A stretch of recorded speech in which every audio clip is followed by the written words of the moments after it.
Donc on continue l'interview donc avec Jean-Baptiste Hakizimana. Pourquoi avoir mis tant de temps à parler de la présence des Blancs le 13 mai à Bisesero? Kuki umwanya munini ungana gutya warinze kugenda urangira mutaravuga ikibazo cy'abazungu mu Bisesero bicaga abantu? Twebwe tukimara kubona abantu batubajije amakuru yo mu Bisesero badushaka ubuhamya, ntabwo twahwemye kubivuga. Dès que nous avons eu des gens qui nous ont posé des questions à propos de la présence de Blancs à Bisesero, nous avons toujours témoigné par l'affirmative. Et sans cesse, nous l'avons répété. Subissez-vous des pressions pour qu'on vous empêche de dire que les Blancs ont participé au massacre du 13 mai à Bisesero? Hari abantu babashyiraho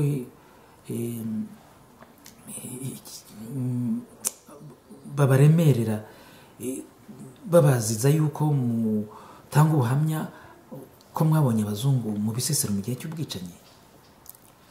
Reka ntabwo tuzi, uretse uriya numvise ejo ngo babajije agahakana ko atigeze abibona, ariko nawe ntiturabona nimbona nkubone, sinzi ngo ni muntu ki, sinzi. Non, nous ne subissons pas de pression. Et jusqu'à présent, il n'y en a pas. À part ce que vous nous avez appris hier, qu'il y a une guide du mémorial qui nie la présence de Blancs à Bisesero durant le génocide, notamment le 13 mai. Y a-t-il des rescapés que vous connaissez et qui veulent empêcher que vous parliez des Blancs du 13 mai? Abari abacikacumu bababuza mwebwe ngo mu gutanga ubuhamya ko mwabonye abazungu mu gihe cy'ubwicanyi? Ntabwo turabona babitubuza rwose. Pas encore, nous n'avons pas encore vu des rescapés qui nous interdisent de témoigner. Seriez-vous prêt à faire un duplex vidéo en direct avec Paris pour parler avec les Français, avec un certain nombre de Français, pas seulement une personne à la fois, mais qui est beaucoup de gens qui puissent vous poser des questions en direct avec les technologies modernes, entre ici et la France par exemple, avec une connexion Skype, Wi-Fi et autres? Urumva wakwemera ko haza nk'abantu benshi bakakubaza ibibazo noneho ugatanga ubuhamya mu ruhame hakoreshejwe ikoranabuhanga rigezweho rituma ibyo uvuga bihita bigaragarira i Paris mu France n'abandi benshi bakabibona? Rwose nta cyatuma ntabivuga, kuko n'ubundi igihe mbivuze ntabwo ari gitoya, kandi ibyo mvuga n'ibyo nabonye nahagazeho, natangira n'ibimenyetso. Oui, rien ne peut m'empêcher de témoigner publiquement, parce que ce que j'ai dit, c'est une expérience que j'ai vécue, et je peux donner des preuves évidentes. Seriez-vous d'accord pour qu'une délégation des gens viennent vous voir et vous écouter, c'est-à-dire à nouveau plusieurs personnes ensemble, qui viennent par exemple de France, des gens qui ne connaissent peut-être même pas cette histoire, qui n'ont peut-être pas lu les livres de Serge et Bruno. Voilà, est-ce que vous seriez intéressé? Est-ce que vous trouvez légitime et pertinent qu'il y ait un groupe de gens qui viennent vous écouter? Urumva ubona ko byaba byiza hashoboye kuza abantu bakajya baza rimwe na rimwe bakakubaza ugatanga ubuhamya mu ruhame, bakaza ari abantu benshi, intumwa, bakakubariza rimwe, noneho ibyo ubo utanze nk'ubuhamya bikaza ari amashusho kandi bikagaragarira n'abandi bantu bari mu Bufaransa bakoresha rya koranabuhanga ry'ubu ngubu, ibyo uvuga aha bihita bigaragarira no mu Bufaransa. Ahubwo ndifuza bibaye byiza ko banabimbarije aho ibyo byabereye, mbereka n'ingero zifatika ko byaba ari byiza kurushaho kuba bambariza aha ngaha. Pour ma part, j'estime qu'il est mieux indiqué que je témoigne tout en étant placé sur le site même où ces exactions ont été perpétrées. ça serait la meilleure preuve, parce que c'est être là où le crime a été commis. Et ça serait le meilleur témoignage. Des gens sont-ils venus, en dehors de Bruno et Serge, venus vous poser des questions relativement à cette présence des Blancs le 13 mai à Bisesero? Usibye Bruno na Serge, hari abandi baba baraje ngo bakubaze ugatanga ubuhamya kuri ubwicanyi bwabaye muri Bisesero? hari ubundi buhamya nabashije gutangira hariya ku rwibutso rwa Ibuka ku Gisozi, harimo abazungu nabo bagerageje kutubaza ibibazo ariko tubisubiza. Non, il n'y a pas d'autre témoignage, à part le témoignage que j'ai livré au site mémorial de Gisozi à Kigali. Il y avait parmi le public des expatriés blancs qui me posaient des questions sur la participation de blancs dans le génocide à Bisesero. Et qu'est-ce qu'il a répondu à ce moment-là? La même chose, j'imagine.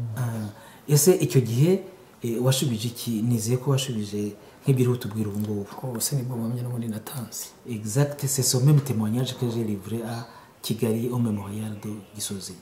Et quelles étaient les réactions des gens qui vous écoutaient? Abakumvaga babifashe gute?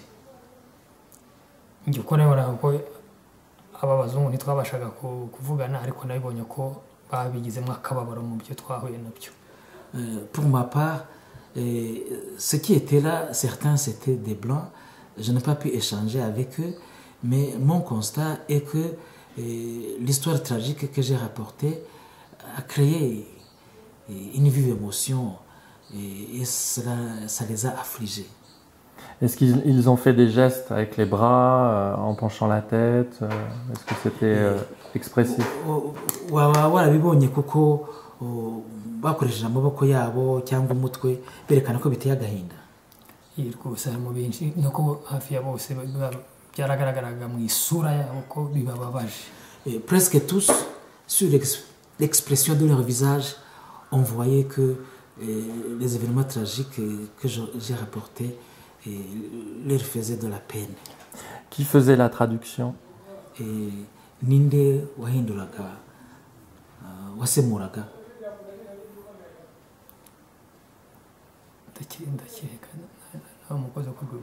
Exact. Je pense que ça doit être un traducteur du mémorial. D'accord. C'est exact, j'étais là. Et est-ce que lui a réagi également? Oui, hari icyo wabonaga byamukozeho? Ubuse ko ari umukozi n'ubundi ubisanzwemo, we yarari kuvuga ibyo ndi kuvuga, siwe byagombaga kubabaza cyane kuruta bari kubyumva. Ce traducteur fait partie du personnel du mémorial. Il faisait correctement son travail. Ce n'était pas à lui d'être affligé, d'exprimer son émotion. Parce que j'ai visité le mémorial de Kigali et il n'apparaît pas cette information des Blancs qui tirent sur les Tutsis le 13 mai en 94. Nasuye urwibutso rwa Kigali, ntaho nabonye handitse cyangwa ngo hagaragara ko hari abazungu bagize uruhare mu bwicanyi bwa Bisesero mu 1994. Urwibutso rwa Kigali n'urwa Bisesero urumva ko ni inzibutso zitandukanye n'ubwicanyi bwahabaye buratandukanye. Ubwo rero njye mvuga ibyo mu Bisesero nabonye, ibyo ku rwibutso rwa Gisozi ntabwo nigeze mbibona kuko sinari impari. Les mémoriaux de Gisozi et Bisesero sont différents et les tueries qui s'y sont déroulées diffèrent aussi. Et pour moi, quand je témoigne sur Bisesero, je rapporte ce qui s'est passé à Bisesero avec des preuves à l'appui. Alors, au mémorial de Kigali, il y a une partie du mémorial qui aborde Bisesero. Est-ce qu'il serait d'accord pour aller retourner, ou quelqu'un d'autre que lui, retourne au mémorial de Kigali, pour que sur la partie du mémorial de Kigali qui parle de Bisesero, soit indiqué qu'il y avait des Blancs le 13 mai 1994 qui tiraient sur les Tutsis? Ku rwibutso rwa Kigali Gisozi hari igice kigenewe ubwicanyi bwa Bisesero. Ubona ko byaba byiza ku bwicanyi bwa Bisesero bashyizemo icyerekana ko abazungu bagize uruhare mu kwica abatutsi muri Bisesero.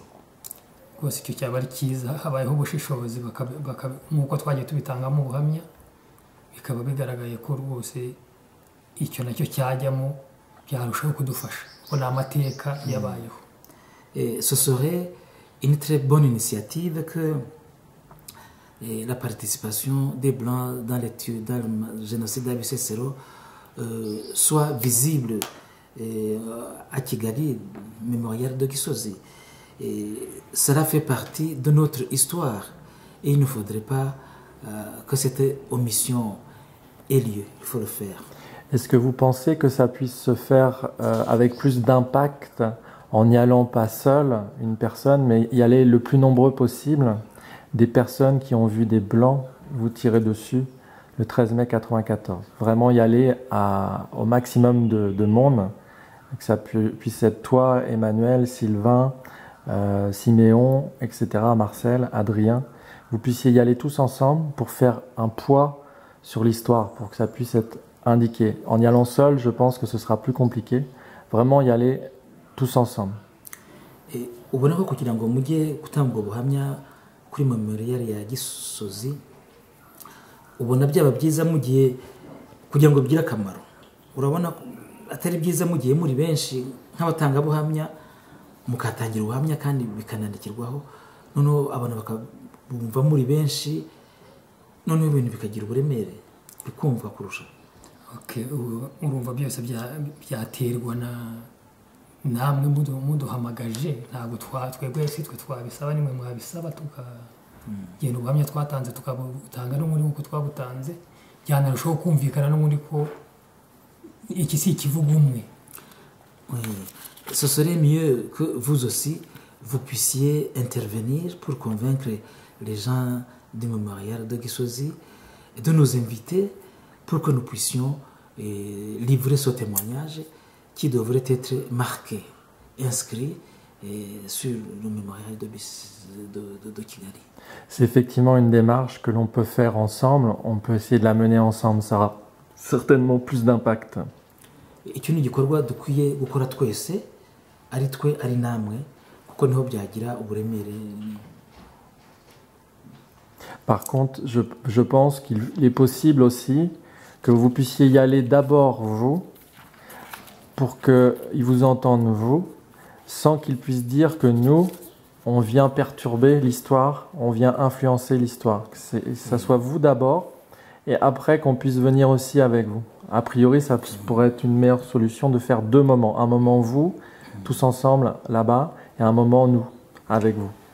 Ndakeka ko byaba byiza ari mwebwe mu uteye intambwe ya mbere akaba ari mwebwe mujya kubisaba mugasaba ko amateka yanyu yakwandikwa akurikije ukuri noneho mwabisaba natwe tukazazinya tukabisaba kuko twe tubitangiye bazabona ko ari twebwe turiho tubasunika kandi ntabwo dushaka kwivanga.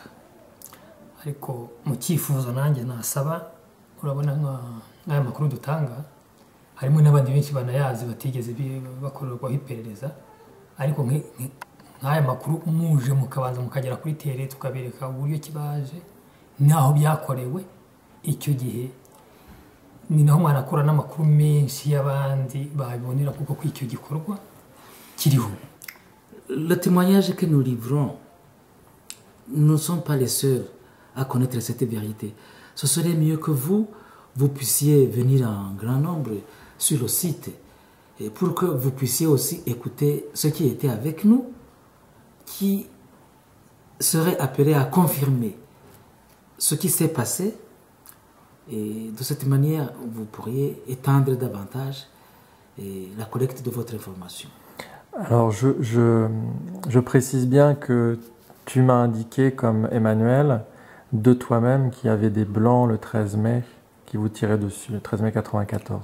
Donc effectivement, je n'ai pas influencé ta réponse. C'était par rapport à ce souci d'être présent lors de ce moment au mémorial de Kigali, qu'on espère, pour que vous puissiez donner le même témoignage au mémorial de Kigali, comme au mémorial de Bisesero. Pour répondre là tout de suite à ce que tu indiquais, Jean-Baptiste, il est nécessaire effectivement qu'on puisse être présent, qu'on puisse revenir. Maintenant, le souci, c'est qu'on n'est pas présent tout le temps. On est en France, c'est compliqué de venir de Paris, c'est pas proche. Vous avez une proximité, c'est votre pays. Je pense que la démarche, vous pouvez la mener. Vous avez cette liberté, cette indépendance et ce choix. C'est votre histoire et elle vous appartient. Et je pense qu'on peut mener ensemble les choses, mais aussi vous pouvez totalement vous faire confiance pour vous rendre ensemble au mémorial de Kigali, comme au mémorial de Bisesero qui est encore plus proche de vous, pour ensemble arriver à ce que ce message soit entendu et indiqué au monde entier à travers les mémoriaux. mukwiye namwe mukwigirira icyizere noneho mukagenda mushyize hamwe mwese mugatangira ubuhamya kuri Bisesero, mugatangira ubuhamya ku rwibutso rwa Gisozi, bikandikwa kuko ni amateka yanyu, mukabikora mu bwigenge bwanyu ntaho bashyizeho igitugu. Bityo amateka y'ibyabaye ku bwicanyi bwa Bisesero bukamenyekana mu isi yose. Twebwe turi kure, turi mu Bufaransa, yego turashobora kugaruka, ariko igihe tutaba aha ngaha